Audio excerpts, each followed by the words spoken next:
one on Monday Night Football with the Eagles traveling to Green Bay to battle it out with the Packers for NFC supremacy. Packers are hoping for a better performance than their disappointing, really not good at all loss to the Panthers in Week 9. Meanwhile, the Eagles offense has seemingly figured things out. They should be well rested coming out of their bye week. And so Monday, huge game for both of these teams, but is it a must-win for the home team in the Packers, Cam Newton? Yes, ma'am, it is. And I will say it this way. Will the real Jordan Love please stand up? We've been seeing two different phases and shades of Jordan Love this year. Why do you say? It's because when I see Jordan Love versus the Detroit Lions, I'm like, okay, that's an MVP candidate. When I see Jordan Love versus the Cincinnati Bengals, that is an MVP candidate. When I see Jordan Love versus the Washington Commanders, that is an MVP candidate. But on a contrary, when I see Jordan Love versus the Carolina Panthers, 0 touchdowns. When I see Jordan Love versus the Cleveland Browns, questionable kind of performance.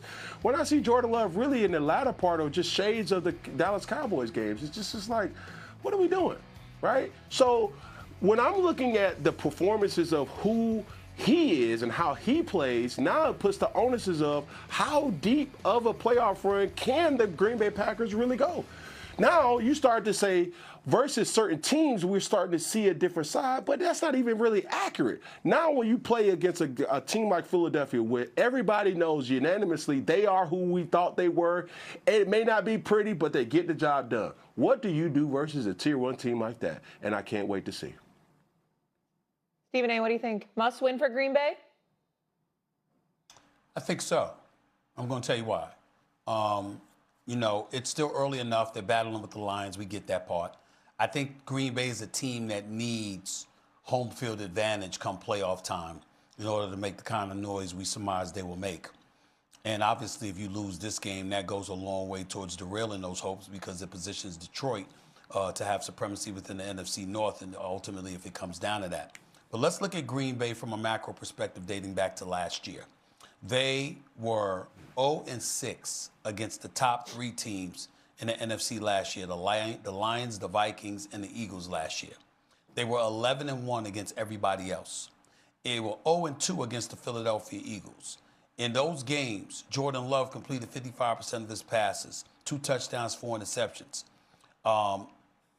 He became the first Packer not to throw a touchdown and throw at least 3 interceptions in a playoff game as a quarterback. This is what we're talking about when we talk about Jordan Love. And so when I look at Green Bay, I see, you know, you got Gary, you got Micah, you got the crew. I got that. You can get to the quarterback. I got that part. All right. And we've seen them lose to Cleveland. We've seen them lose to Carolina. And that was primarily because of their offense, not because of their defense didn't show up, because their offense didn't show up.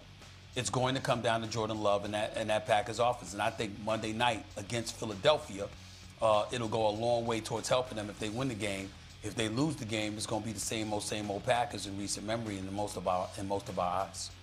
Why are we talking about Jordan Love like he a scrub?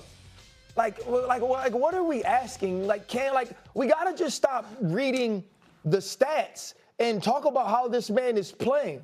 Let's talk about what we saw in domination against Detroit and the Washington Commanders to start the season. Now, let's get to the Cleveland game. Absolutely. Late interception can't happen. Matthew Golden is running down the sideline for a 95-yard touchdown. He catches the ball and runs out of bounds. Now, let's get to what we saw against the Carolina Panthers, since that's something we want to bring up. They're driving to score in the first quarter, and Savion Williams gets the football stripped by J.C. Horn. These aren't things that are on Jordan Love. Jordan Love wasn't supposed to stop Rico Dowdle from running the ball and absolutely decimating the Green Bay Packers defense last week. But I did watch Jordan Love lead a game-winning drive against the Arizona Cardinals. I saw that. I did watch Jordan Love throw for 3 touchdowns against the Dallas Cowboys and 337 yards. Oh, I did watch Jordan Love against the Pittsburgh Steelers in prime time, win down at halftime, throw 20 straight completions and 3 tutties in that game. I believe in Jordan Love. I'm not going to sit here and say that the play of Jordan Love this year has been below the line, has been below the level of expectation. Has it been perfect? Absolutely not. But to walk into this game against the Philadelphia Eagles, who I still believe control their own destiny in the NFC, and say that it's all on Jordan Love, that Jordan Love has so much to prove. No, what Jordan Love can do is by winning this game, take that next step and say, hey, because of Jordan Love, they win the Super Bowl. And here is my opinion. Matt LaFleur got to put that on him.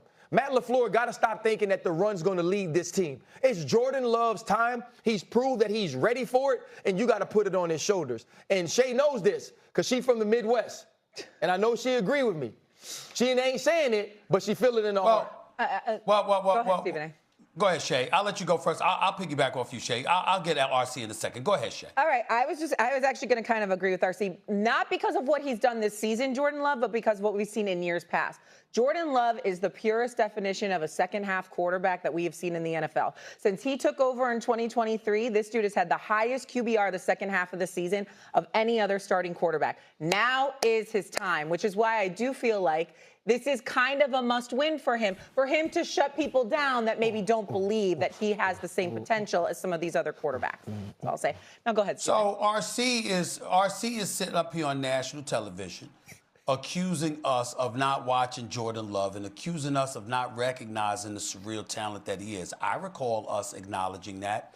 I recall RC acknowledging that. Just like we watch the games, we also have the pleasure of watching RC. If I remember correctly, Shay, wasn't it you with RC who was on the road for Sports Center with the training camps? Wasn't Green Bay one of the places y'all went to? Actually. I believe that. I think I remember it. I think I remember. I mean, far be it for me to bring that up because I think I remember it, right? Yeah. And then while I watched, I also saw RC previewing the NFL season.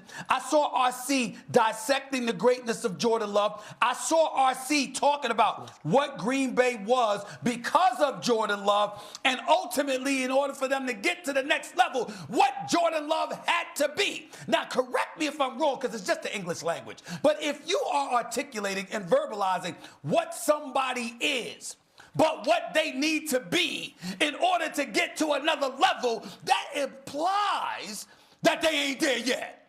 Because something's missing in terms of their performance. Now, I'm sorry if somebody, you understand, interpreted differently, but me, I think that I understood and deduced plenty of what RC said. And matter of fact, Shay, because you were there with him, I recall you asking him about Jordan Love. I watched it. It came on the Sports Center. It came on 2 o'clock in the afternoon.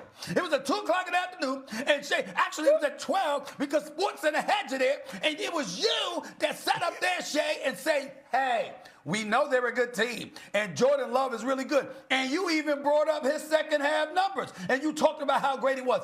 But we saw him against the Eagles last year, and we need to see X, Y, and Z. And RC was like, yeah, you absolutely right. Yep. But for me to bring it up, oh, so now it's a problem. Okay, I understand. He watched the rerun. He remembered. He watched that rerun. Go on, Cam. Hey, Stephen Anthony, I like where y'all at right now, and I'm going to tell you this. Anybody who's watching this, Stephen Anthony, Ryan Terry, and Shay Gertrude Elizabeth has put in on a masterclass of how to use words. Since this whole episode, I've been keeping a running tab. Trepidation, soliloquy, diatribe, sensational. I can't pronounce that one. I don't even know what that is. Deduced. What else? Presumptive. I don't know what even all those words mean. I don't know how to use it in a noun, verb, or whatever. But you guys' vernacular is something amazing.